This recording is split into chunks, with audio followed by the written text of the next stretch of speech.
परदेश। परदेश क्या होता है? पराया देश।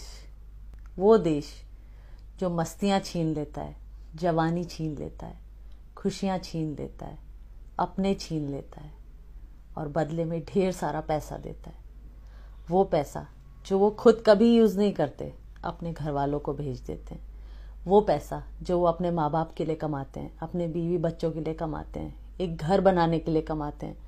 वो घर जिसमें वो अपने बुढ़ापे में जाके रहते हैं, एक ऐसे परदेसी की तरह जो हमेशा अपने देश से, अपने गांव से अनजान रहा और अब अपने बुढ़ापे के आखिरी दिन काटने के लिए उस घर में आ गया। वो घर जो अब उसके बच्चों का है, उसकी बहुओं का है, उसके पोतों का है। वो घर जिसको बनाने के लिए उसने अपनी पूरी जिंदगी दे दी, अपनी पूरी जवानी दे दी, अपनी सारी खुशियां दे दी।